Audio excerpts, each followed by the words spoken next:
Penelope Ferguson. I'm a certified GAPS practitioner and a registered dietitian, and I'm part of 3 of us called GAPS Guides. We have Mary Lynn Lipscomb, who is a registered nurse, certified holistic nurse, and a GAPS practitioner. She has over 30 years in healthcare experience and teaching. She lives in the Lexington, Virginia area, and she is a certified GAPS practitioner. I'm a registered dietitian. I have over 30 years in healthcare facilities. I have worked in critical care units, renal, and general dietetic practice. And as a certified GAPS practitioner, I have come back to my true roots of being with traditional foods and working for the betterment of the patient. We also have with us today Gina Phelps. Gina? Hello. My name is Gina Phelps, and I'm in the Warrenton area, the Northern Virginia area. I am a GAPS certified practitioner, and I'm also a nutritional therapy practitioner. My scope of practice is working with families and individuals that have digestive disorders, and I've been working in the health field for over 30 years now, doing a lot of teaching, but I too, like Penelope and Mary, have come back to the part of life where it really matters, and that's putting real food and real products and staying away from processed foods. And that's what we'd like to talk to you about. GAPS is Gut and Psychology and Physiology Syndrome. Our first episode was an introduction to GAPS, and we went over why GAPS might be affecting your life and why it is important to recognize and then to work with diet to restore your own health. Not this episode, but our next episode, we'll share details of the GAPS nutritional protocol, which foods to include in your diet, and which foods to avoid and why. We will also show you the foods that could be included in a typical day using the full GAPS diet and protocol. You'll be pleasantly surprised when you learn what foods are encouraged on your diet, and these are traditional foods, home prepared and not processed. Another episode will be similar to the third in that we will talk about what is known as the GAPS introduction diet. This is the portion of the GAPS protocol used by people who have severe food intolerances, digestive issues, or neurological problems such as autism or other neuromuscular problems. In fact, Dr. Natasha Campbell-McBride, the creator of the GAPS protocol, used these strategies to help her own son, who was diagnosed with autism at the age of 3. Dr. Campbell-McBride is a medical doctor with degrees in neurology and human nutrition. She was educated in Russia and practices in the United Kingdom. Her website is gaps.me. Dr. Campbell-McBride's practice and her popularity around the world became such that she decided to come to the United States in the year 2011 and train healthcare professionals to carry out her protocols. Each of us has been trained personally by Dr. Natasha Campbell-McBride. In this episode, we will be demonstrating how to make 2 powerful healing foods, stock and bone broth. The 5th episode will be about detoxification of environmental and food items. This is important in the aspect of the healing protocol. And you will learn a lot about how to avoid environmental toxins and how to gently detoxify the body in order to minimize the symptoms that often go along with detoxification, such as die-off.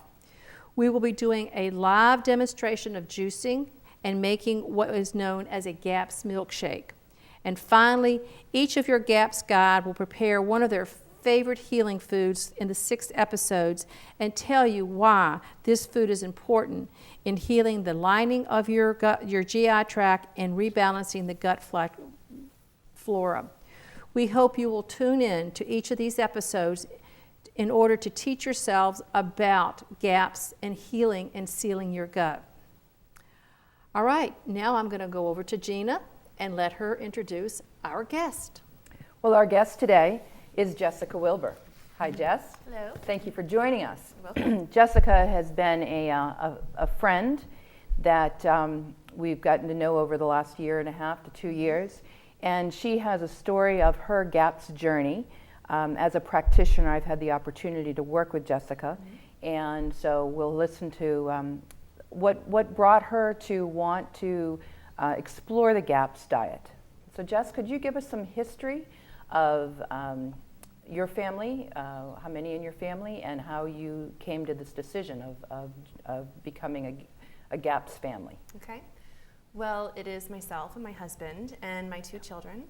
And we started off with my son, who is my youngest, and he, from birth, had many issues, behavioral issues, sleeping issues, unexplained low iron, his bowel movements were terrible, he spit up constantly, et cetera, et cetera. He was very difficult. And we did not just start off with GAPS cold turkey, like just right away. It was definitely in phases. Of course, the first phase is trying to decide, okay, what is healthy? And is it low fat? Is it low sugar? Is it no sugar? Is it aspartame? Is it all these different things? And so we had really begun the big changes, well, what I would call the big changes, when my son was about 2, and all of his issues were just compounding. The eczema was the main one that just got worse every year, and he had it since he was an infant. And so we went gluten-free, and many of the symptoms, the behavioral symptoms and his digestion issues went away. However, his eczema never went away, and his sleeping, it was hit or miss. And so that's what then brought us to, we knew that gluten-free was good for him, but it wasn't enough, and we didn't know what the next step would be. Alrighty, can you give us a little history of your upbringing as far as your food habits? Did you eat well in your house? No. No? We had a typical, Western diet: soda, chips, cookies, Okay. tons of carbs. And how about your husband? Same? Yeah. Okay. Same. Terrible. So when you two got married, then you brought that into your family at that Yes. point in time? Okay. Yep. And you had mentioned to me that your son was born a water birth at home. Yes. And you expected something that you didn't Yes. get. Water birth babies are supposed to come into the world and quietly transition into their first breaths and everything. The moment he hit oxygen, he was screaming. And that is not even my midwife was, never experienced that before. So we knew something was not right from the very beginning. And he cried until 2.5 years, until you changed your Yes. diet over to a gluten-free diet. Yes, even then it was iffy. It wasn't until GAPS, we really were deep into GAPS, that his behavior really changed. Alrighty. So, Well, can you tell me, so you made a decision as a family. Did you have support with your extended family and your family? Now you have a daughter too. yes. And so did she also go on the GAPS diet? Yes, we all did. You did, It was a okay. family effort. And was that a positive? Everybody was on board, ready to go? Yes, I mean, it's difficult because they can't do all the same things that their other friends can do. And especially in the intro diet, I can bake some sweet things to take to birthday parties now, but on the intro you can't. And so that was difficult, them having to miss some functions, but we're past that now. And we all knew that it was just for a short season, and then, things would get easier. Alrighty. So. When you what was the first step that you took? You and I had already discussed a little bit, Yes. and we had encouraged you to maybe look at it. What did you do, and what did you and your husband? What are the steps that you took? Well, education. Okay. We read the book, which I would highly recommend to every person on this planet. Yes, read the book. Right. And we looked online at other online resources. We talked with you a lot, and researched different avenues of where are we going to get our food. We live in a place, fortunately in Virginia, that we're able to find good wholesome food and have a raw cow milk share and things like that, where I know other places you can't do that. So those were really the first steps, was educating ourselves. And Can you tell us, were you able to use any of these other Yes. books here? Yes, Internal Bliss, that cookbook right there. There are some very helpful recipes in here. Especially when it comes to a GAPS family, there's not a lot of convenience. Like convenience, it's pretty much kiss it goodbye in the beginning until I read this book, and there are some really good ideas for like snacks and things like that we can have on hand. Right, great. So, Very good. And you were familiar with Nourishing Traditions, using the Yes. cultured food part, the fermented food part in that one too? yes, that one came later. I didn't Okay. find that one. I didn't read that section until later. But Okay. but yeah, this was definitely helpful. Great. So you've been on the diet. And I don't really want to call it a diet. It really is a lifestyle change, and you will go off of the strictness of the lifestyle change. But will you, looking back on what you've done over the last 13 months, do you see yourself following this type of pattern into the future? Yes. I don't want to see a relapse in any of us, and especially my son. Alrighty. So. Can you give us kind of take us through the introductory diet and a short period of what you did with the introductory and what changes you saw? Did you see changes right away, or Yes. did we have to wait a few months? No, by the third day, of course, it was a pretty big shock to all of our bodies. I mean, the introduction diet it's hard, but within the first 3 days, actually by the third day to the dot, my son's eczema completely went away, completely gone. And then, and as we worked through the different phases, it took us a long time. It was some trials and errors with some things, and then the eczema flared up one other time, but it was like an overnight thing, and then it was gone. Whereas, before then, it was terrible. I mean, it looked like someone had scalded him. It was horrible. So. And that how about was your amazing. other family, yourself, your daughter, and your husband? Were there changes in anything that was it positive or were there relapses along the way? There are certainly relapses, and my daughter would have intermittent, strange stomach aches that didn't really make sense. She wasn't having any, bowel issues or anything, so it didn't really make sense of what was happening. And it was kind of, I don't even remember when it stopped, but it was just one day we went, wait a minute, she hasn't had stomach aches in months. And so, yeah, I mean, we've seen lots of, and I'm sleeping now, where before I had terrible insomnia. My skin has dramatically cleared. Yeah, I mean, we've seen, and my son's behavior is so much better. How can you, why do you say better? What can you give the audience that would be something, that they could understand? Well, Reed, my son, he would have, once again, from the time of birth, he cried a lot and he spit up a lot. It was chronic to the point where he just it wasn't enjoyable to even hold him. I mean, of course we adored him and loved him dearly, but you had to have changes of clothes, with you, because he would spit up on everything. And he was a very finicky sleeper. His eczema was terrible. He had chronic gritty diarrhea that was very strange and very smelly. And he had these really strange just fits of rage that he could not control his behavior. He was very meticulous about things, but it would change from day to day. You never knew what that day was going to bring. And honestly, you were on eggshells all the time. And I'm blessed to be a stay-at-home mom. I thought I was losing my mind because I didn't know what to do with him. He was unreasonable. There was no way to reason with him. And now, so at some point in time, you saw a change in that behavior? Yes. When we went gluten-free, it was like 3 months to the dot that suddenly he became compliant. And you could not say it was coincidence. But then we were starting to have relapses in behavior, and his skin was continuing to grow worse. This is when we adopted the GAPS. And now he has consistent, he is just a delightful boy. He is delightful. Whereas, of course, he was delightful before, but in a different way, like the mother's love thing that covers all. But anyway, he really is delightful, and he can play with other kids now, whereas before other children didn't understand him. I didn't understand him. And so he's just reasonable now. I don't know how else to describe it. Wonderful. At what point, how long did it take you to go from your introductory diet? The GAPS introduction is not meant to stay on for a very long Right. amount of time.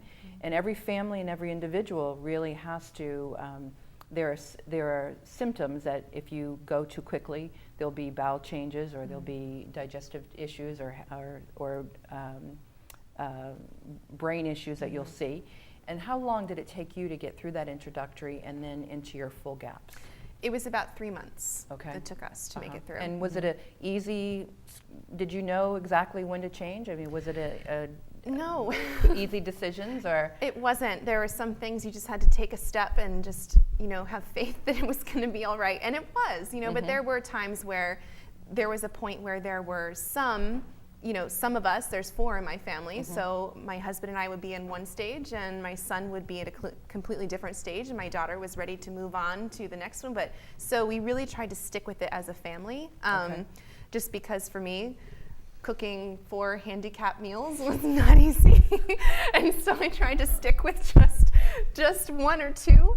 But no, I mean, it's a challenge. It's definitely the GAPS intro challenge. Alrighty. So 3 months, you're on full GAPS at that point. So life became wonderful, changed. Everything was perfect. No. No. No, I mean, we all felt better. Okay. My husband seems to be the only one that has not thrived as well as the rest of us. And we introduced, for him not that long ago, actually, he eats about a half a cup of rice a day. Okay. And he feels so much better. All right. And what were some of the symptoms that if you can share with us a little bit what he was feeling? Weight loss, Okay. and just feeling tired all the time. He has a strange rash on his chest that just wasn't going away, and so we were just wondering, shouldn't GAPS be taking care of this, or does he need something extra? So, and some swollen joints and things like that. Okay. So he's still working towards Yes. working towards that now. Yeah, and that's the thing to remember. This is not, you can go through this protocol and it's 1.5 to 2 years, but with kids, they heal so much faster. Whereas us adults, I mean, I have 27 years of damage that I'm repairing. He has 26 years of damage, whereas my son had, 3, 4, Sure. will heal so much faster than us. Absolutely, So. absolutely. Well, can you tell us, part of the GAPS protocol is using obviously the diet changes, but it's also using supplementation if necessary. Did you do any supplementation with your family? Yes, we did we are currently on the fermented cod liver oil and probiotics. And The probiotics. BioCult, yeah. Okay, great. And did you see any changes for, was that a positive? Could you tell some changes Yes. using that? Yes, I could definitely tell. The cod liver oil, maybe not quite as much, Okay. but the probiotics, definitely we noticed a difference in our digestion. Okay, great. And also the detoxification. What types of things did you do for your family using the detox?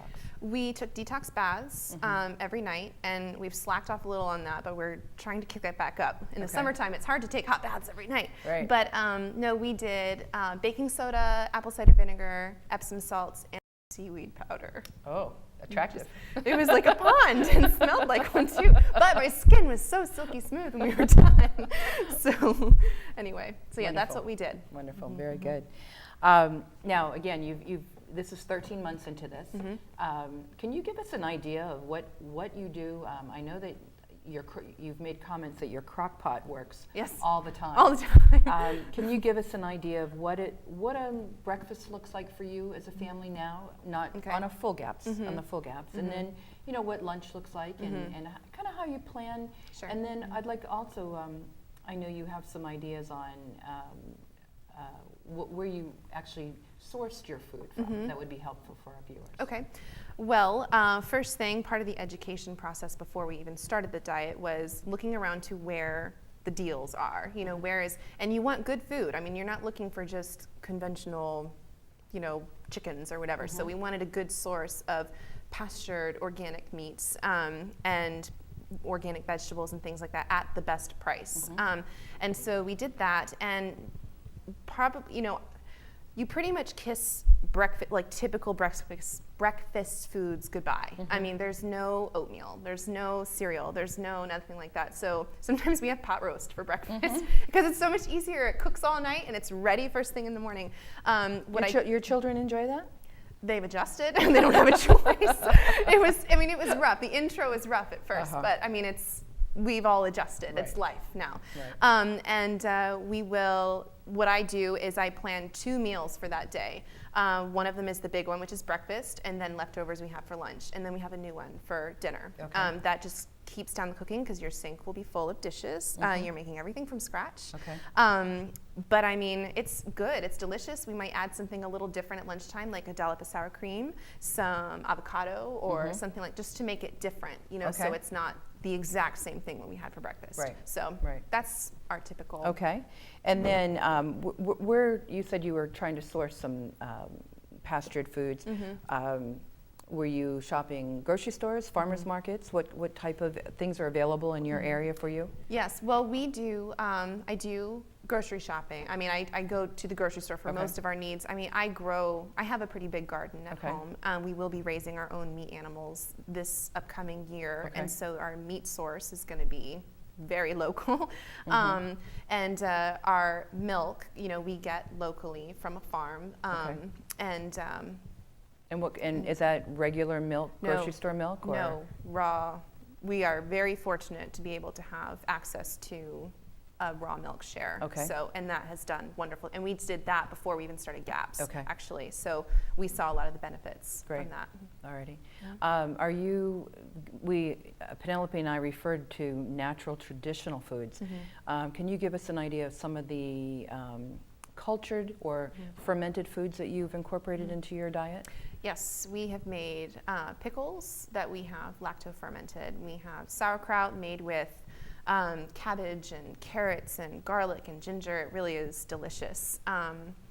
And we've had fermented beets, and we drink kombucha and kefir water. And Can you give our audience a little, those may be new terms to them. Can you share a little bit about what those are? Yes, kombucha is a fermented black tea.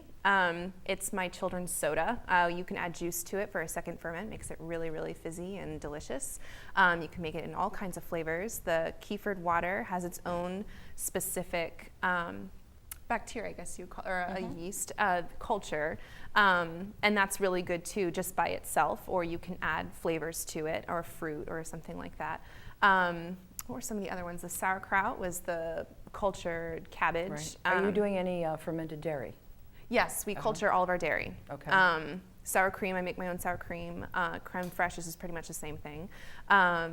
Yogurt and yeah, I think that's pretty much all the dairy. And is it something that you use every single day? As part of your diet? For the most part, yeah. For the most part. Okay, great. Wonderful. And that's part of the diet, as far as there's different steps, but these healthy traditional foods go in. And we talked about, Penelope referred to healing and sealing the gut lining, and these foods are really important. But once the lining is starting to heal again, we want to add in the bacteria and the microbiota that goes in there and starts bringing in the right kinds of microorganisms, as opposed to the ones that are actually making sick and making constipation and making diarrhea and causing those types of issues. Very good. Alrighty, is there any, I guess, at this point, can you give us an idea of any pros, if you're talking to our audience, pros and cons? Yes. So I do have a list of pros and cons that I had made that I feel like everybody should know. I'll start with my first one, pros. My son's eczema is gone, and it was there since he was an infant. So clearly it came from me and my husband. So these things that he's been suffering with, I mean, who knows what his insides were like at that point, but it's gone. And this is the first winter of his entire life that he has not had eczema. And at one point it was becoming a misery for him, and it isn't any longer.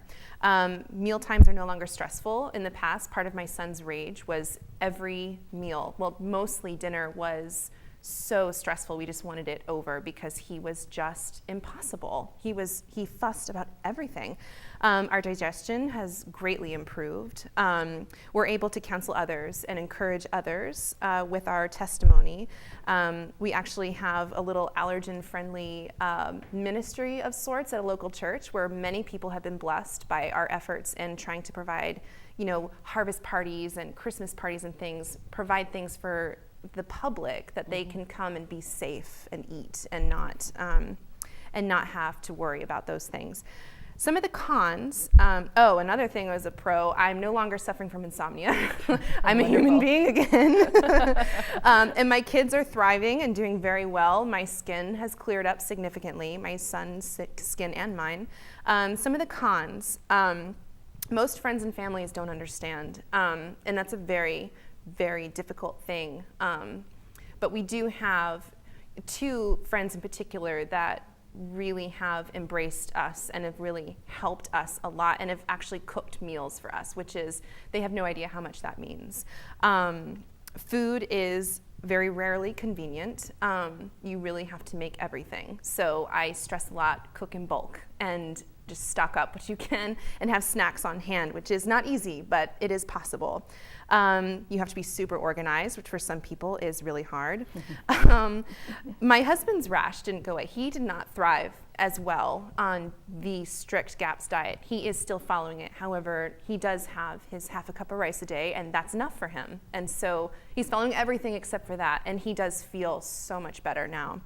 And doctors think it's foolishness. I haven't met very many doctors that have really agreed with what we're doing, so that's very hard and stressful too, and you feel like you're a bad mom, Sometimes there are still strange bouts of digestion issues that we can't seem to explain. The stress level is high because you have to cook everything. I mean, it's a whole lifestyle adjustment change.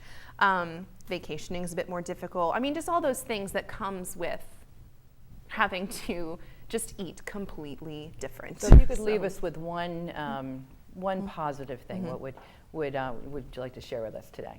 That I believe that every person with an open mind should read this book, because I think that they will be opened up to a whole new world of what their lives could be like, and Wonderful. not just their lives, but their children's lives. So. Wonderful. Well, Jessica, thank you so much for sharing with us today. It was a wonderful time, just flew right by. I'd like to thank the viewing audience today for watching our episode. You can contact us at gapsguides@gmail.com or gaps.me. And we certainly look forward to seeing you in our future episodes of the GAPS Guides. Thank you so much.